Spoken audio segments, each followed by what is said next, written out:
म्हणजे मराठा आरक्षणाची सुनावणी कोरोना संकट संपल्यानंतर घ्यावी अशी विनंती महाराष्ट्र सरकारने कोर्टाला केली आहे। ऑनलाईन पद्धतीने सुनावणी घेण्यास अडचण निर्माण होऊ शकते। कोर्टामध्ये उपस्थित राहून प्रत्यक्ष सुनावणी घ्यावी अशी विनंती महाराष्ट्र सरकारने केली आहे। राज्य सरकारने सुनावणीआधी ॲफिडेव्हिट सुद्धा सादर केले आहे। 1,500 पानांचं हे ॲफिडेव्हिट असून सरकारने काही महत्त्वाचे मुद्दे यामध्ये मांडले आहेत, तर 500 पानांचा हायकोर्टाचे आदेश सुद्धा यामध्ये आहेत आणि त्यामुळे व्हिडिओ कॉन्फरन्सिंगने सुनावणी घेणं याला अडचण निर्माण होईल असंही राज्य सरकार म्हणते आणि त्यामुळेच कोर्टामध्ये उपस्थित राहून ही सुनावणी घ्यावी अशी विनंती राज्य सरकारने केली आहे। या संदर्भात अधिक अपडेट्स देतात आमचे प्रतिनिधी रामराजे शिंदे। राम, मराठा आरक्षणाची सुनावणी आता थोड्याच वेळात सुरू होणार आहे। सध्याच्या या संदर्भातील प्रमुख अपडेट्स।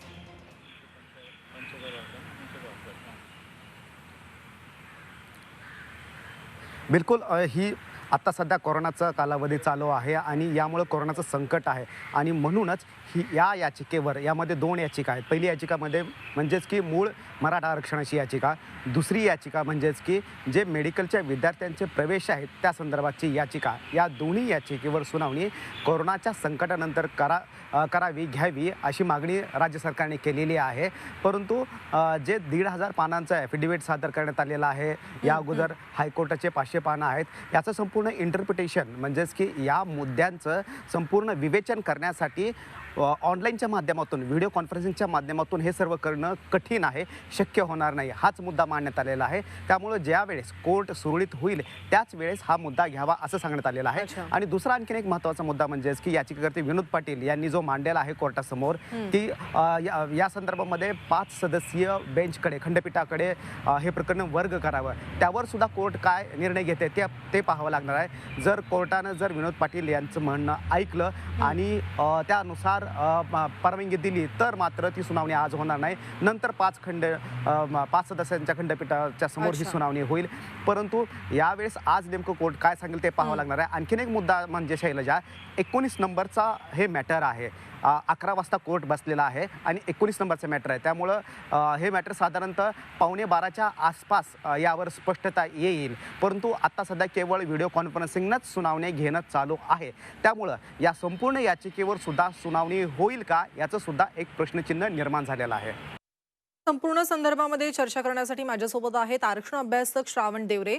श्रावण देवरेजी, मराठा आरक्षणाचा मुद्दा जेव्हा आलेला आहे तेव्हा एक प्रश्न प्रामुख्याने उपस्थित केला गेला आहे का मराठा समाज हा सामाजिक दृष्ट्या मागासलेला कसा, यावरती तुमची प्रतिक्रिया? नाही, सर्वात महत्त्वाचा मुद्दा असा आहे की चुकीच्या मुद्द्यांवर आता लक्ष वेधलं जात आहे आणि महत्त्वाचे मुद्दे मात्र दुर्लक्षित केले जात आहेत। मला एक सांगा की जगाच्या स्तरावर, जागतिक स्तरावर सगळे करार मदार जे आहेत ते सगळे ऑनलाईन होत आहेत, ऑनलाईन करार मदार होत आहेत। म्हणजे जग सगळं ऑनलाईन चालू आहे आणि यांनाच असं वाटतं का की सुप्रीम कोर्ट ऑनलाईन चालू राहू नये म्हणून आणि प्रत्यक्ष हजरच राहिलं पाहिजे असा आग्रह कशासाठी? सुप्रीम कोर्ट हे सगळे प्रश्न सोडू शकतात, ते सक्षम आहे। तुम्ही कशासाठी त्यांच्या कामकाजामध्ये हस्तक्षेप करतायत? त्यांना त्यांचं काम त्या पद्धतीने करू द्या। आणि दुसरा महत्त्वाचा मुद्दा असा आहे की महाराष्ट्र सरकार मराठा समाजाच्या नेत्यांकडून असा काही मुद्दा आला की लगेच त्याच्यावर लक्ष घालताना सुप्रीम कोर्टाला सांगतात की सुनावणी पुढे ढकला। अशा चुकीच्या मुद्द्यावर महाराष्ट्र सरकार लक्ष घालत आहे। खरं म्हणजे महत्त्वाचा मुद्दा असा आहे की महाराष्ट्र शासनाने ताबडतोब न्यायमूर्ती गायकवाड आयोगाचा अहवाल जसाच्या तसा सुप्रीम कोर्टात सादर केला पाहिजे। हा महत्त्वाचा मुद्दा आहे महाराष्ट्र शासनासाठी, तर त्याच्यासाठी वेळ खर्च केला पाहिजे, तो अहवाल मिळवला पाहिजे आणि तो विरोधी वकिलांना आणि सुप्रीम कोर्टाला उपलब्ध करून दिला पाहिजे। हा महत्त्वाचा मुद्दा बाजूला राहिला आणि दुसऱ्याच मुद्द्यांवर हे मराठा नेते लक्ष वेधतात आणि त्याप्रमाणे महाराष्ट्र शासन त्याच्यावर वेळ खर्च करत बसतं। हा एक महत्त्वाचा मुद्दा आहे। आणि आतापर्यंत कालेलकर आयोग, मंडल आयोग आणि आतापर्यंत वेगवेगळे 9 आयोग, केंद्र शासनाचे आणि महाराष्ट्र शासनाचे सुद्धा, असे सगळ्या 9 आयोगांनी जे सक्षम आयोग होते, अभ्यासू आयोग होते, त्यांनी स्पष्टपणे आतापर्यंत अनेक वेळा सांगितलं आहे की मराठा समाज हा SC-BC किंवा OBC असू शकत नाही, त्यांना या SC-BC मधलं OBC मधलं आरक्षण मिळू शकत नाही असं 9 आयोगांनी सांगितल्यानंतरही पुन्हा आणखी पुढचा आयोग नेमायचा, म्हणजे जोपर्यंत मराठा समाजाला आरक्षण मिळत नाही तोपर्यंत आयोगावर आयोग नेमत राहा, म्हणजे हाच धंदा करत बसायचा महाराष्ट्र शासनाने। आणि फडणवीसांचं सरकार आल्याबरोबर आणि त्या पद्धतीने मग चुकीच्या मार्गाने, बोगस मार्गाने न्यायमूर्ती गायकवाडांना त्या आयोगाचा अध्यक्ष बनवण्यात आलं, की जे सुप्रीम कोर्टाच्या गाईडलाईन नुसार नाही आहे। सुप्रीम कोर्टाच्या गाईडलाईनच्या विरोधात जाऊन न्यायमूर्ती गायकवाड आयोगाची नियुक्ती झाली आहे, अध्यक्षांची नियुक्ती झाली आहे, सदस्यांची नियुक्ती बोगस पद्धतीने झाली आहे आणि सर्वेक्षण करणाऱ्या संस्था सुद्धा मराठा समाजाच्याच असल्यामुळे आणि दुसरी एक ब्राह्मण समाजाची, यांना ओबीसी समाजाच्या संशोधन संस्था सापडल्या नाहीत का? यांना दलित समाजाच्या सर्वेक्षण संस्था सापडल्या नाहीत का? काय आदिवासींमध्ये काय सर्वेक्षण संस्था नाही आहेत का? यांना फक्त मराठा समाजाच्या सर्वेक्षण संस्था, त्याही लगेच तेवढ्यापुरत्या लगेच निर्माण करण्यात आल्या, सर्वेक्षण करण्यात आलं आणि आता या सगळ्या मराठा सर्वेक्षण संस्था आता कुलूपा लावून बंद पडलेल्या आहेत. म्हणजे केवळ मराठ्यांना मागास ठरवण्यासाठी, एससीबीसी ठरवण्यासाठी, मराठ्यांना ओबीसी ठरवण्यासाठी तेवढ्यापुरता या मराठा समाजाच्या संशोधन संस्था तात्पुरत्या निर्माण करण्यात आल्यात आणि आता त्यांना कुलूप लावून बंद करून ठेवून दिलेलं आहे. मग हे सगळं बोगस नाही आहे का? याच्यात तुम्हाला कुठेही शंका येत नाही का की हे सगळं बोगस पद्धतीने चालू आहे? सगळा पूर्ण अहवाल बोगस बनवलेला आहे. घरच्या घरी बसून सगळे आकडे गोळा केलेले आहेत, घरच्या घरी बसून लोकांची नावं टाकून मुलाखती घेतलेल्या दाखवलेल्या आहेत. आणि सांगा मला तुम्ही, सगळ्यात महत्त्वाचा मुद्दा असा आहे की त्या अहवालात असं म्हटलं आहे, म्हणजे आम्ही दैनिकातून वाचतो म्हणून सांगतो की 70% मराठा समाजाकडे गॅस सिलेंडरच नाही. आता ही खरी पटणारी गोष्ट आहे का हो? ती उज्ज्वल योजना गेली का खड्ड्यात केंद्र सरकारची? कारण केंद्र सरकार सांगते की उज्ज्वल योजना 100% यशस्वी झाली आणि मग मराठ्यांच्या घरात 70% मराठ्यांच्या घरात गॅस सिलेंडर कसा नाही पोहोचला अजून? इतकं खोटं नाटं, इतकी चुकीची माहिती अगदी बोगस पद्धतीने सगळी त्याच्यामध्ये लिहून आणि कसं तरी खोटं नाटं बोलून तो अहवाल तयार केला, बोगस अहवाल. आणि आता म्हणतात की तो अहवाल आम्ही देऊ शकत नाही कारण तो अहवाल स्फोटक आहे, त्याच्याने दंगली माजतील. अरे, दंगली माजवणारा अहवाल ज्या लोकांनी बनवला त्यांना जेलमध्ये टाका आधी. महाराष्ट्रात दंगली घडवण्यासाठी तुमचा आयोग नेमला का काय?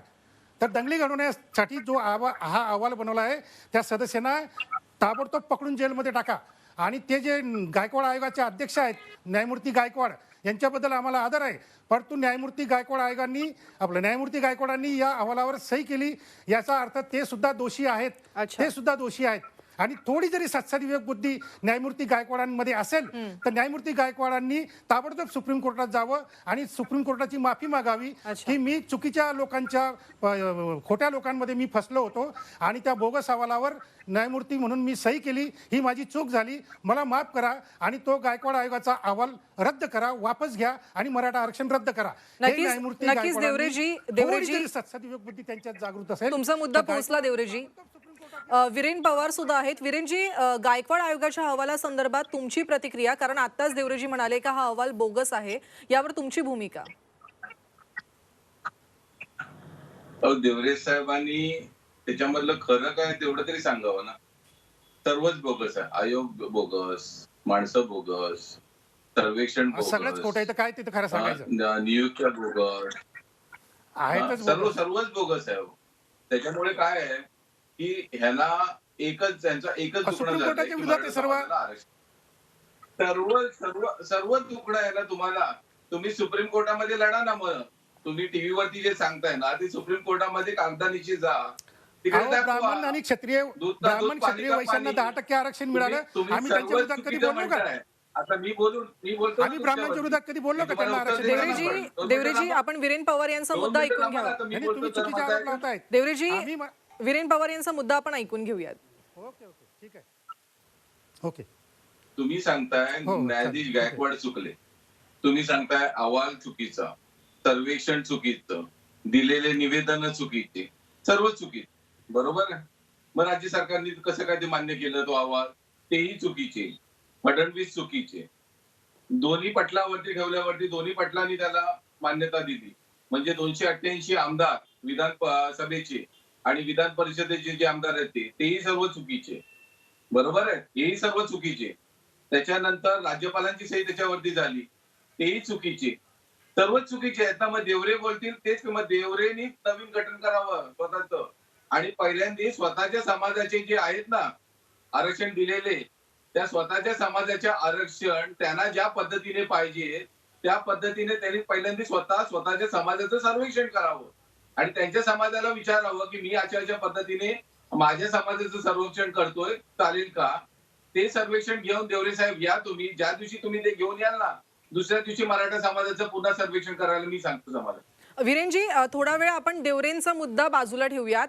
गायकवाड आयोगासंदर्भातील तुमच्या प्रमुख कोणती गोष्टी आहेत ज्या गायकवाड आयोगामध्ये आहेत त्याबद्दल काय सांगाल? गायकवाड कमिशन जो दिलेला होता, गायकवाड कमिशन हे निवृत्त न्यायाधीश असतात. त्यांनी ज्या ज्या गोष्टी त्याच्यामध्ये सांगितल्या, आता माझ्याकडे रिपोर्टच्या कॉपी माझ्याकडे नाहीये. जर अगोदर सांगितलं असं मी तुम्हाला पॉईंट नुसार सांगितले असते हो. की त्याच्यामध्ये महत्वाच्या बाबी काय आहेत. हम्म. आर्थिक स्तरावरती मराठा समाज कुठे आहे ते दाखवलं होतं. शैक्षणिक स्तरावरती मराठा समाज कुठे आहे ते दाखवलं अच्छा. होतं. सामाजिक स्तरावरती ज्यावेळी आपली आर्थिक परिस्थिती ढासळते, ऑटोमॅटिकली तुमची सामाजिक पातळी देखील ढासळते. तोही त्याच्यामध्ये नमूद केलेलं होतं. शिक्षणाचं प्रमाण मराठा समाजामध्ये किती आहे, आधी किती होता, आता किती आहे, तो त्याच्यामध्ये दाखवलेला होता. आणि मुलं किंवा जे मराठा समाज पूर्वी शेतीवरती अवलंबून होता, तो आता अल्पभूधारक झालेला आहे. जमिनी त्यांच्याकडे राहिलेला नाहीये. कारण एक 10 एकर असेल तर 4 भावांमध्ये कुठून झालं की 2 एकर 1.5 एकर अशा जागा राहिल्या त्यांच्याकडे. त्यामुळे शेती करू शकत नाही, नोकरीमध्ये ते नाही, शिक्षण मिळालेलं नाही. आणि हे जे म्हणतायत की या आयोगाने नाकारलं, त्या आयोगाने नाकारलं, त्या आयोगाने नाकारलं, पण जर मागच्या 20 वर्षातली जर परिस्थिती बघाल ना तर ती अजूनही भयान आहे. अच्छा. ज्यावेळी मंडल कमिशन लागू झालं आणि मराठा समाजाला त्याच्यामध्ये घेतलं नाही गेलं, त्यावेळीपासून आपला हा लढा चालू आहे. त्यावेळी देखील हे चालू होतं की याच्यामध्ये सामाजिक विषमता निर्माण होणार मराठा समाजामध्ये आणि असलेल्या त्याच्या तत्सम बहुजन समाजामध्ये. हो. आणि ती मागणी आम्ही सातत्याने त्यावेळीपासून ठेवली होती की मराठा समाजाला तुम्ही आमच्या या भाऊबंदकीमधून तोडू नका. त्यावेळी अक्षरशः तोडून बाजूला ठेवला. मराठा समाज वर्षेस बाकीचा संपूर्ण समाज केला गेला. ऑडिओ बंद कर. या लोकांनीच, याच ओबीसी लोकांनी, याच त्यांच्या नेत्यांनी मराठा समाज आपल्या जवळ येणार नाही याची पूर्ण दक्षता घेतली. मराठा ओबीसी वाद कधीही नव्हता, तो लावून दिला, पेटवला तो वाद आणि त्याच्यावरती आपलं मस्तपैकी राजकारण केलं. समाजाचं त्यांच्या भलं झालं त्याच्याबद्दल आम्हाला दुःख नाही, पण त्यांचं दुःख आमचं दुःख एवढंच होतं की ज्यावेळी आमचा लहान भाऊ मोठा होत होता त्यावेळी मोठा भाऊ हा लहान होत होता हे कधी त्यांनी बघण्याचं पाहिलं नाही. शिक्षणामध्ये मराठा समाज कमी झाला, शैक्षणिक स्तर त्याचं उतरलं आणि त्याच्यानंतर ऑटोमॅटिकली आर्थिक आणि तुमचं सामाजिक स्तर उतरतं. या ज्या मराठा समाजाबद्दल ते जे बोलतायत की एवढे मुख्यमंत्री तुमचे झाले, 137 ते 140 कुटुंब मराठा समाजातली एवढी आहेत की जे राजकारणावरती वर्चस्व दाखवतात. अच्छा. किती 135 ते 140 आहेत ती. आणि आम्ही त्या समाजाबद्दल लढत नाहीये, त्या लोकांसाठी लढत नाहीये. आम्ही त्या मराठवाड्यातल्या माणसाबद्दल लढतोय. मी त्या कोकणातल्या मराठ्याच्या माणसाबद्दल बोलतोय, ज्या पश्चिम महाराष्ट्रातल्या माणसाबद्दल बोलतोय ना, ज्याच्याकडे खायलाही 2 वेळेचं अन्न नाहीये.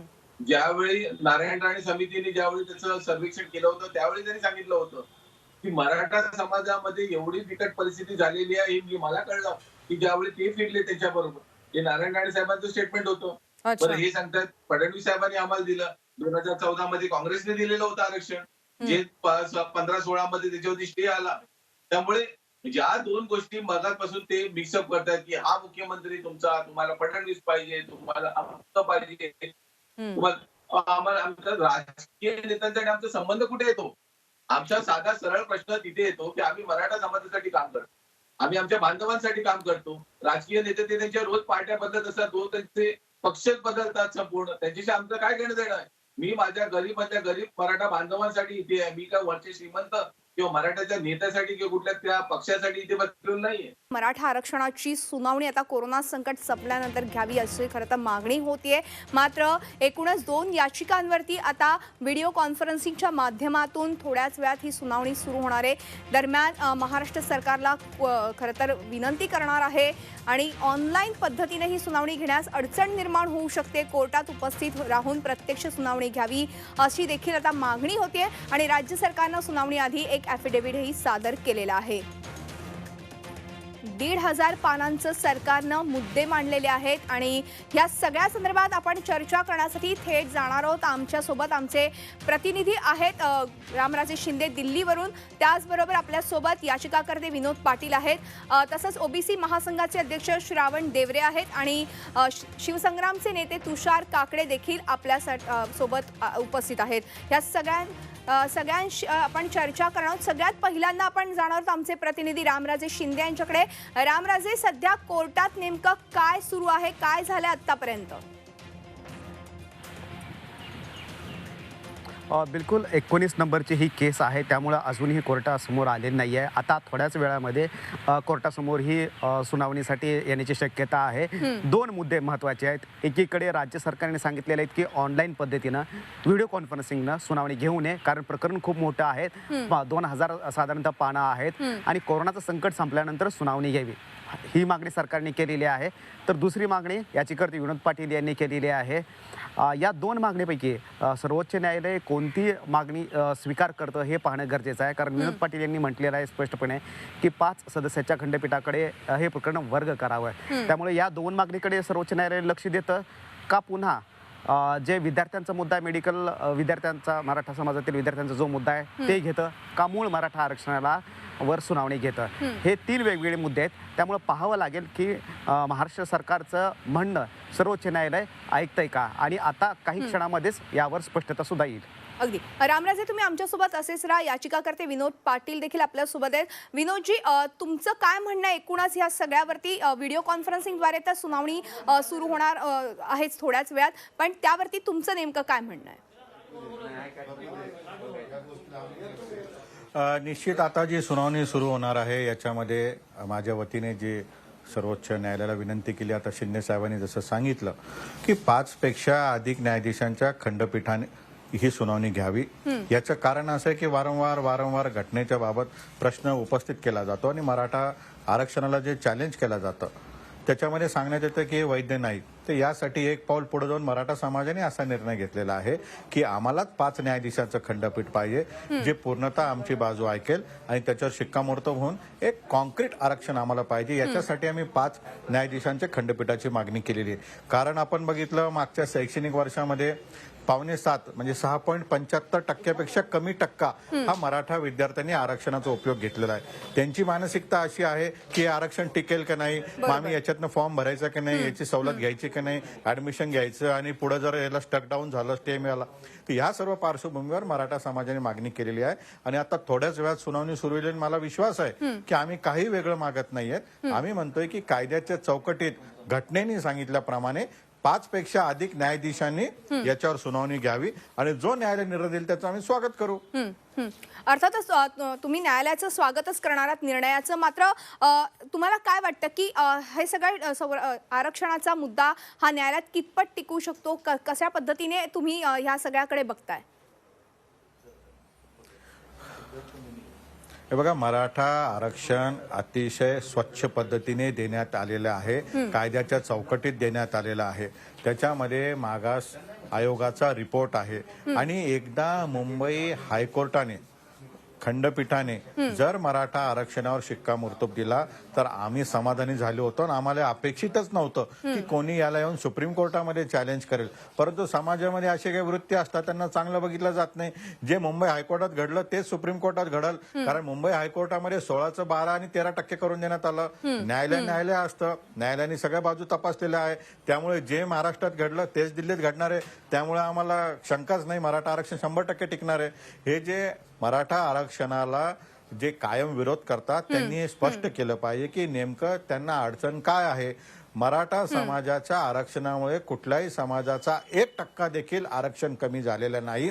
आणि दुर्दैवाची गोष्ट अशी आहे की सर्व समाजातले सर्व तरुण हे मराठा विद्यार्थ्यांसोबत उभे आहे, फक्त नेते मात्र विरोधात आहे. हे दुर्दैवाची गोष्ट आहे. अगदी आपल्यासोबत आमचे प्रतिनिधी रामराजे शिंदे देखील आहेत. रामराजे, आपल्यासोबत विनोद पाटील याचिकाकर्ते आहेत, त्याचबरोबर ओबीसीचे महासंघाचे अध्यक्ष श्रावण देवरे आहेत आणि शिवसंग्रामचे नेते तुषार काकडे देखील आहेत. तुम्ही देखील त्यांना प्रश्न विचारू शकता. बिलकुल माझा हाच मुद्दा आहे की महाराष्ट्र सरकारने आता जे सर्वोच्च न्यायालयामध्ये मुद्दा मांडलेला आहे तो म्हणजेच की ऑनलाईन पद्धतीनं ही सुनावणी घेऊ नये, कारण 2000 पान आहेत, त्यामुळे यासाठी वेळ लागणार आहे. या तिन्ही जे आपल्यासोबत गेस्ट आहेत, विनोद पाटील आहेत किंवा इतर सुद्धा ओबीसी समाज सुद्धा नेते आहेत, यांना मला हाच प्रश्न विचारायचा आहे की आता महाराष्ट्र सरकारची ही जी मागणी आहे ती कितपत योग्य वाटते, आणि जर सुनावणी जर पुढे ढकलण्यात आली, महाराष्ट्र सरकारची जर मागणी केली, तर त्याचा या सुनावणीवर काय परिणाम होणार आहे, मराठा समाजावर काय परिणाम होणार आहे. कारण 30 तारखेला मेडिकलच्या ज्या प्रवेश प्रक्रिया आहे ती पूर्ण होणार आहे. अशा वेळी ती प्रवेश प्रक्रिया कायम राहणार आहे का? या तिघांनाही काय वाटतं? महाराष्ट्र सरकारच्या या भूमिकेचं ते समर्थन करतायत का विरोध करतायत? देवरेजी, काय सांगाल याबद्दल? नाही, हे सगळे चुकीचे मुद्दे आहेत. सुनावणी पुढे ढकलणे हा सुद्धा मुद्दा चुकीचाच आहे. आणि सुनावणी पुढे ढकलण्याच्या मागे यांचा एकमेव उद्देश आहे. विनायकराव मेटे साहेबांनी पण सांगितलं पुढे ढकला, विनोद पाटील साहेब पण सांगतात पुढे ढकला. यांचा एकमेव उद्देश असा आहे की ज्या फडणवीस साहेबांनी आम्हाला हे बोगस आरक्षण मिळवून दिलं, तेच फडणवीस साहेब पुन्हा मुख्यमंत्री झालेत तर आमचं आरक्षण वाचेल, नाहीतर आमचं आरक्षण वाचणार नाही, याच्याबद्दल त्यांना गॅरंटी आहे. आणि म्हणून ते सगळे त्यांचे देव पाण्यात टाकून बसलेत की केव्हा उद्धव साहेबांचं सरकार पडेल आणि केव्हा फडणवीस साहेब पुन्हा मुख्यमंत्री बनतील आणि मग फडणवीस साहेब जसं काही डायरेक्ट सुप्रीम कोर्टात जातील आणि लगेच तुमचं आरक्षण घेऊन येतील, अशी यांना एक भ्रामक कल्पना आहे. तर ते त्यांच्या भ्रममध्ये राहत. दुसरा महत्वाचा मुद्दा असा आहे की हे वारंवार आमच्यावर असा आरोप लावतायत ओबीसीवर की हे सगळे ओबीसी लोक मराठ्यांच्या आरक्षणाच्या विरोधात आहे. मला तुम्ही सांगा की केंद्र सरकारने 10% आरक्षण ब्राह्मणांना दिलं, क्षत्रिय जाती, जाट, पटेल यांना पण दिलं, मराठ्यांना पण दिलंय त्याच्यात. तर ब्राह्मणांना आरक्षण मिळालं, या क्षत्रिय जातींना आरक्षण मिळालं, तेव्हा कोणी ओबीसीने विरोध केला का? हो, नाही केला विरोध. आम्ही ब्राह्मणांच्या आरक्षणाला कधी विरोध केला नाही, मराठ्यांच्या आरक्षणालाही कधी विरोध केला नाही. आमचा मुद्दा तुम्ही समजून घ्या, जर समजून घेण्याची क्षमता असेल तर. मुद्दा आमचा असा आहे की मराठा समाजाला ते जे केंद्र सरकारने 10% आरक्षण दिलेलं आहे ब्राह्मण आणि क्षत्रिय जातींना, तेच महाराष्ट्र शासनाने सुद्धा तेच आरक्षणामध्ये मराठा समाजाला टाकावं आणि 10%च्या ऐवजी 15%, 25%, 30% कितीही घ्या ना, आमचं त्याच्याबद्दल काही म्हणणं नाही.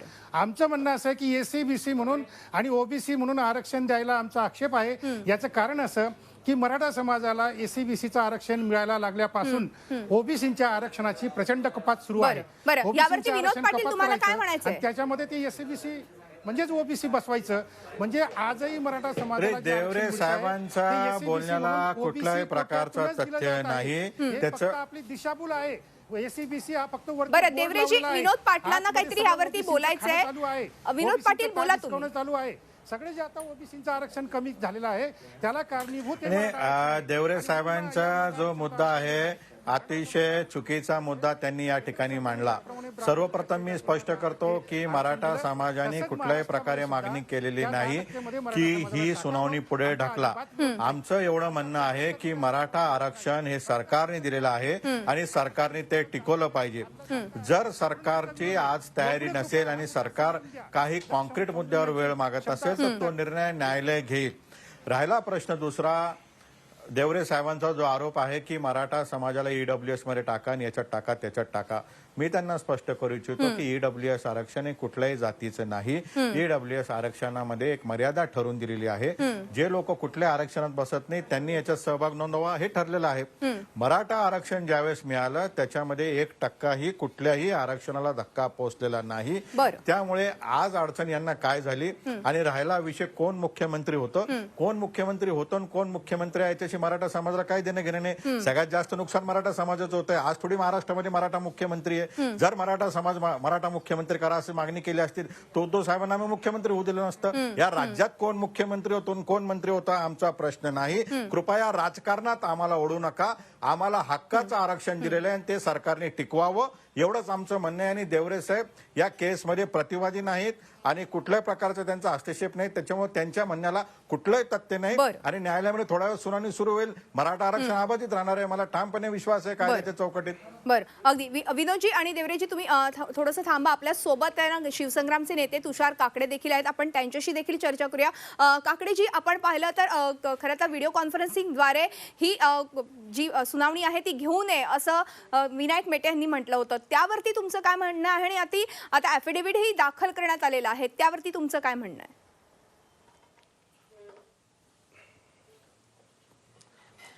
यात अगदी प्राथमिक मुद्दा असा आहे की राज्य मागासवर्गीय आयोगाच्या अहवालावर आधारित हे आरक्षणाचा संपूर्ण डॉलर आहे. हा अहवालच ह्या आयोगाचा अहवालच 3-3.5 पानाचा आहे.